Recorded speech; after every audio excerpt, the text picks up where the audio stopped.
ஓம் சாந்தி. B.K. Surajbhai அவர்களின் தாரணை வகுப்பு ஜூலை 17, 2024. உயர்ந்த முயற்சி செய்வதற்கான சரளமான விதிமுறை சுயமரியாதைகளின் பயிற்சியாகும். அவற்றை அனுபவம் செய்வதாகும். உங்களது முன்னிலையில் சில விதிமுறைகளை வைக்கின்றோம். உங்களுக்கு பிடித்தமான சுயமரியாதைகள் ஒரு 10ஐயாவது நோட் செய்து வைத்துக் கொள்ளுங்கள். தந்தை கொடுத்திருக்கக்கூடிய சுயமரியாதைகளின் பட்டியல் நீளமானது. ஆனால் எந்த சுயமரியாதை நமக்கு பிடித்தமானதாக இருக்கிறதோ அதுவே அதிகமான தாக்கத்தை ஏற்படுத்தக்கூடியதாகும். சிலருக்கு நான் ஒரு மகான் ஆத்மா என்ற சுயமரியாதை பிடிக்கிறது. சிலரையோ நான் வெற்றி ரத்தினம் என்பது கவர்ந்தெழுக்கிறது. சிலரோ நான் மாஸ்டர் சர்வசக்திவான் என்று பயிற்சி செய்வதில் ஆனந்தமடைகிறார்கள். சிலருக்கோ நான் இஷ்ட தெய்வம் என்று நினைப்பதில் மிகுந்த மகிழ்ச்சி ஏற்படுகிறது. இவற்றிலிருந்து ஏதாவது 3ஐ நீங்கள் எடுத்துக்கொள்ளுங்கள்.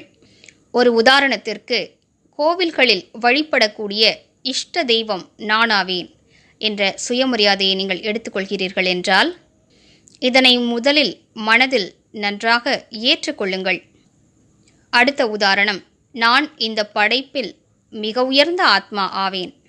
இதனை மனதில் ஏற்றுக்கொள்ளுங்கள். எந்தளவிற்கு ஆழமாக இந்த விஷயத்தை ஏற்றுக்கொள்வீர்களோ அந்த அளவிற்கு உங்களது மனநிலை மிக உயர்ந்ததாக இருக்கும்.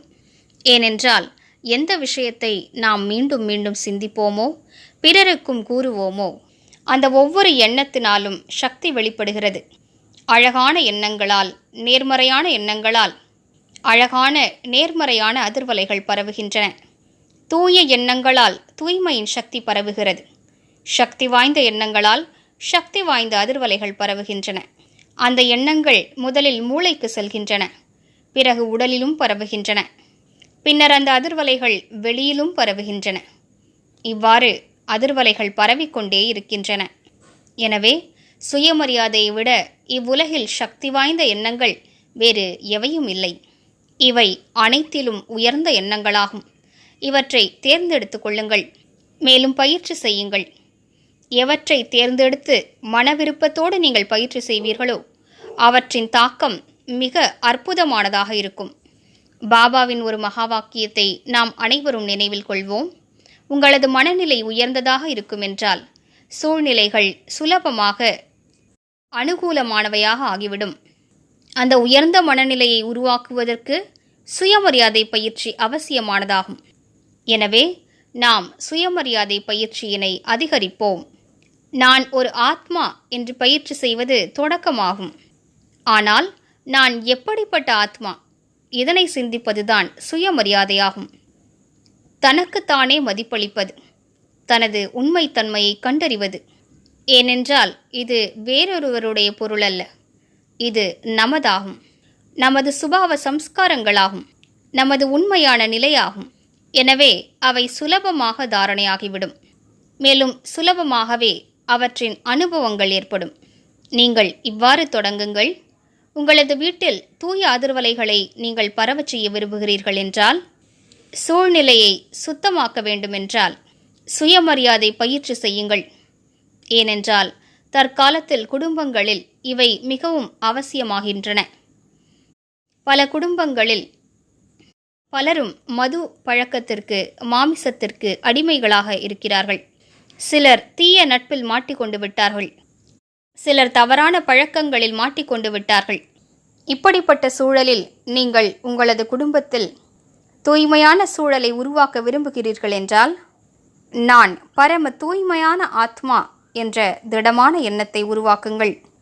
அல்லது நான் தூய்மை தன்மையின் தேவியாவேன் என்று சுயமரியாதை பயிற்சி செய்யுங்கள். இந்த எண்ணத்தினை முழு நாளிலும் பல முறைகள் பயிற்சி செய்யுங்கள். சுற்றியுள்ள அதிர்வலைகள் தூய்மையாகிக் கொண்டே செல்லும். சிலருக்கு வீணான எண்ணங்கள் ஓடுகின்றன என்றால், இந்த சுயமரியாதையினை ஒரு நாளில் பல முறைகள் பயிற்சி செய்யுங்கள். கூடுமென்றால் 1000 முறைகள் கூட பயிற்சி செய்யுங்கள். அப்போது வீணான எண்ணங்கள் காணாமல் போய்விடும். 108 முறைகள் கூட பயிற்சி செய்யலாம். 1 மணி நேரத்திற்கு 2 முறைகள் பயிற்சி செய்வது என்றும் நீங்கள் திட்டமிடலாம். மிக அழகான அனுபவங்கள் ஏற்படும்.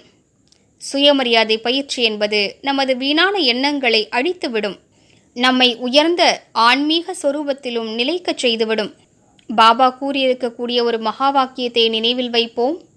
யார் சுயமரியாதையில் நிலைத்திருக்கிறார்களோ அவர்கள் பின்னால் மரியாதை என்பது நிழல் போல பின்தொடர்கிறது. எனவே உங்களுக்கு யாருமே எதிர்ப்பு தெரிவிக்க மாட்டார்கள். உங்களுக்கு மரியாதை கொடுப்பார்கள். நீங்கள் உங்களை பற்றி என்ன கருதுவீர்களோ அவையே பிறரும் உங்களை பற்றி கருதுவார்கள். நான் மிகுந்த துக்கத்தில் இருக்கிறேன், நான் மிகவும் பலவீனமாக இருக்கிறேன் என்று நீங்களே நினைத்து கொண்டிருந்தால் பிறரும் உங்களை அவ்வாறே பார்ப்பார்கள். எனவே சுயமரியாதையின் பயிற்சியினால் சூழலை உயர்ந்ததாக ஆக்குங்கள்.